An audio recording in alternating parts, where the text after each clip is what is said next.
Hello my friends and welcome back. Thank you very much for being with me again today.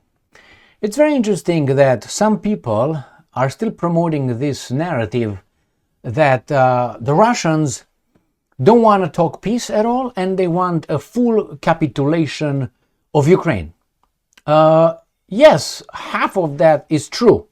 And why it's true, I will explain in this video. This is like COVID hysteria, which is when it first broke out and people started playing with other people's fears. People who knew better were silenced, were cancelled, were called names. Things that after about 3 years, 4 years after the hysteria down and the profits were made and the drill was over, we were allowed to tell more of the truth, what happened. We tried before, but we were very much harassed. The same thing is with the war in Ukraine. At the beginning of whatever happened which was the Russian aggression unprovoked and undefendable. It's illogical, man. They have no reasons to do it. This was the narrative painted then. After almost 4 years, now it seems like we are allowed to say things that then we couldn't, which is the other side of what these guys are telling us, or the side. How much we know about the issue. The problem is we have some jackals who still try to get the United States of America and NATO in a war with Russia. Therefore, they think this was just the first stage, the preparation for the big Western conflagration. That's it, Western. No, we don't involve others and it's going to be a controlled war. And I stumbled over this garbage title. News of Ukraine. This is from the November 11th, 2025. Moscow rejects real peace talks, eyes Ukraine's full capitulation. This is according to the Institute for the Study of War. As I always say, the director of this is Miss Kimberly Kagan, a Jewish, married with Mr. Kagan, Jewish, who has a brother, other Mr. Kagan, Jewish, who's married to Victoria Nuland, Jewish. So you understand now, smart people are in charge of this. So they are not an Institute for the Study of War, they are a narrative creation, a propaganda outlet under the Institute for the Study of War, a think tank in Washington, D.C. All right, so let's see. Moscow rejects real peace talks. So remember, from no peace talks, now they put the real. That means they're not really serious. And the other thing is Russia eyes Ukraine's full capitulation. You are goddamn right above that one. Yes, you are. Why? I will explain in this video. The Russians did not invade Ukraine unprovoked. I know YouTube will not like this one, but I will try to explain, to make the point, give some evidence. All right? Not feelings, evidence. And it has its own reasons why they did it. They entered Ukraine because the Russian, ethnic Russian people, the brothers, themselves in eastern Ukraine were massacred, killed. That's a fact by the, I would say, illegitimate, and I will explain why, illegitimate government in Kiev, with tanks and with the help of the Western masters. So the Russians said many times before, you have to respect the Minsk agreements 1 and 2, you signed it. They didn't. They were still killing the Russian, ethnic Russians, not ethnic speaking Ukrainians, that's garbage. Right? Russians in the East Ukraine. And the Russians told them, we will go and protect them. Do you know how many ethnic Russians were killed in East Ukraine? You don't. Some people say about 15,000 civilians, mind you.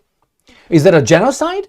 Oh, no, it's not. So that's one of the reasons why this is not unprovoked.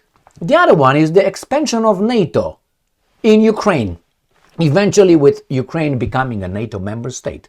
That's another provocation that we're not supposed to see it as a provocation. Why? Because Ukraine is an independent state and sovereign state, it could decide on its own. Unfortunately, is bound by 1994 Budapest Memorandum, which is they have to be neutral in order for their territory, their borders, to be respected by everyone. Ukraine must remain a neutral state, not get engaged in any military alliance. NATO is a military alliance. 2014 was a coup d'etat of a legitimate, how corrupt it was, all right, government in Kiev. Viktor Yanukovych was kicked out, he fled, and the illegitimate guys came into through a coup d'etat, organized and funded and by other people who love democracy so much. From that moment on, every election that occurred in Ukraine was illegitimate. Why? Because most of the eastern part of Ukraine could not vote. You can say did not want to vote, it doesn't really matter. You took power through an illegal means, so everything that comes after that is bad. Illegitimate. As I always explain this, if I am the king of a country and I have a brother or a cousin or something like this, a relative, he cannot have the throne. I am the king, and my next of kin will be the next ruler, and that's the way it was, right? On the paternal side. That means man with balls, and okay, not who identify as. So I'm the king, and the next one should be my son, his son, his son. That's the way it goes. This is the rule, like democracy. The majority rules, supposedly. And you have this relative who cannot touch the throne, and he kills me. Or he attacks me, and I fled because he's gonna, okay? And he kills all my family. And he takes power. Now, that is illegal, obviously, because the rule was I was supposed to be the rule. So he's got in power illegitimate. Now, after he dies, his son will become the king under the rule. It's still illegitimate because the power was seized, the kingdom. He became a king through an illegitimate of me. That's therefore everything that came after 2014 is illegitimate as a government in Ukraine. In normal times. Now, I understand these guys are immediately recognizing Kosovo and other made-up countries when they feel like, but they don't recognize, let's say, Crimean Peninsula as being part of Russia. So the Russian says, we're going to enter and NATO must not stay here. Let's talk about it. That was in 2021, before they entered. And NATO said, no, I dare you. What are you going to do? Are you going to attack me? Bring it on. And the Russians entered Ukraine unprovoked and unjustifiable. Now the Russians had justifications. The first one, no NATO in Ukraine. That's what we want. As you don't want Russia in Cuba, for instance, or in Nicaragua, or in Canada, or in Mexico. Would they want that? No, they won't. Therefore, no, this is our sphere of influence. As you have a sphere of influence, we demand, based on our balls, to have one too. But the Americans said, no, we don't grant you that. You're weak, I'm strong, I make the rules. And the Russian says, nah, no more. Okay, nah, no more means not no more. Okay, so the Russians entered there, and what happened? NATO, they had 4 demands. That is full capitulation. Why?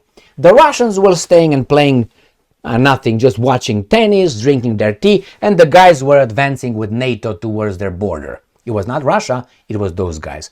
And then the Russian says, hey, take it easy, man, stay there. Don't come on, man. I'm watching here TV, man. Okay, baby.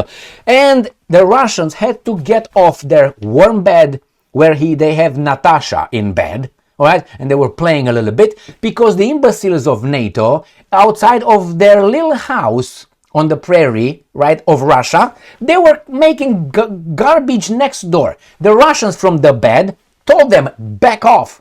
I have things to do here, important things. So then he said, I'm going to come and fuck these guys up. By the way, I took some blood drawn. I'm not a narco-terrorist. Anyway, so what happened? I'm sick. I'm dying with every minute. Anyway, we all die with every minute. It's what we leave behind that matters. A man's deeds. So then you have the Russians put on their tongues, got out and started smacking these guys. Do you think the Russians would just smack them and come back? So in 5 minutes they have to come back outside after they pull out of Natasha's pussy? No, they're not going to. Whatever the orifice would be. No, they will do it. They want to make sure there's not going to be any more garbage on my porch. Nothing. So this is, yes, full capitulation, which is no NATO for you, no soup for you, no NATO for you, No military for Ukraine, so you can't kill anybody anymore. We are going to obviously take care of the, as they call it, Nazi ideology over there, and we're going to have troops over there. We're going to institute democracy and freedom under our tutelage, our leadership. That's what's going to be. So yes, that's a capitulation. Why? You made me get the fuck out of that bed to smack you around. What do you think I will do? Go halfway, and then after 5 minutes, you come back and you make noise again? You start vomiting outside? Why would I do this twice? I do it only one time, and I solve the things like the Romans did with Carthage. You remember what they did with the Phoenicians, Carthage, North Africa? They had, I think, 3 wars with the guys. And they said like this, when they finally beat one the 3rd time, I think, the legend says, they took Carthage piece by piece, removed all the rocks, all the buildings, right? They destroyed everything, burned everything, and then they threw salt, so nothing grows on that anymore. So that's what the Russians are doing. Unfortunately, they're not going to go that far because some of them consider the Ukrainians Russians, or consider the Ukrainians their brothers, their cousins. Unfortunately, led by these aliens in charge of that nation to do the bidding of those guys for higher, bigger negative interests, economic, financial, and military. That's what it is. So yes, it's full capitulation. And what's wrong with that? The Americans demanded Japan full capitulation, unconditional, no conditions. You know why? Because the Japanese government at that time sent some, I think, to the Japanese embassy in, I don't know if they had at that time, I think they did, in Moscow. They went over there and they want to make peace with the criminal Georgian tyrant communist Stalin. Stalin was not Russian. Just to cut the crap, okay? So when these guys are trying to put Stalin's crimes on top of the Russians, niet, get the fuck out, all right? So they went over there, they wanted the Japanese supposedly to surrender to the Soviets because the Soviets would give them a better deal. But the American says, no, you're dead. And if you don't, I'm going to drop atomic bombs. Boom. The next one, boom. And said, if you don't surrender unconditionally, I'm going to commit a 3rd war crime, which will turn into genocide because I'm eliminating a nation. If the nation doesn't do what I want, that's terrorism. But hey, okay, and the Japanese said, okay, these guys are going to destroy us as a nation. That's terrorism, and that because they want us to change our views. And they capitulated, full capitulations. So what's wrong with that? Nothing. The Russians will not drop nuclear weapons because they're better than those criminals in 1945, the 6th and 8th, 9th of 8th of December 7th of December 1942. No, 1941. No, we go to 1945. Okay, so that's what it is. So yes, indeed, and Moscow rejects peace. No, the peace that they offered you was in 2021 and early 2022. You mocked them then, and now the Russian says, you know what? Real peace talks will be like this. We enter the room and we tell you how things are going to be. That's it. Take it or meet you outside for another round. All right? And if there's going to be a peace and the Russians do not get everything that they said they want, it's going to be round 2 from NATO. NATO is going to go in, or they're going to try to go in Russia through the back door, which is Georgia, maybe through Poland, maybe through the Baltic states, maybe through that area in the Caucasus. They will create a problem. I don't know, maybe they go to Kazakhstan, Uzbekistan, and so on. They're not done.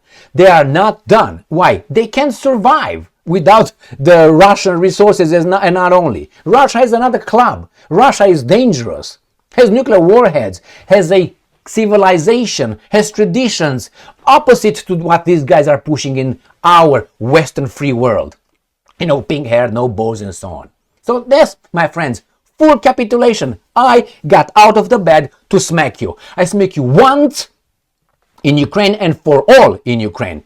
Unless the new traitors will replace Putin at one point and the first echelon, and they will become mild and they will give to these guys on the plate, silver plate, that is the Russian nation and its resources and wealth. That's the danger. Russia will not collapse from outside. Russia will collapse from inside. That's it. And they will work with media, NGOs, and soft power, soft all that. Thank you very much. With ideology, you destroy a nation's identity. They don't know who they are. Who are we? Just human beings.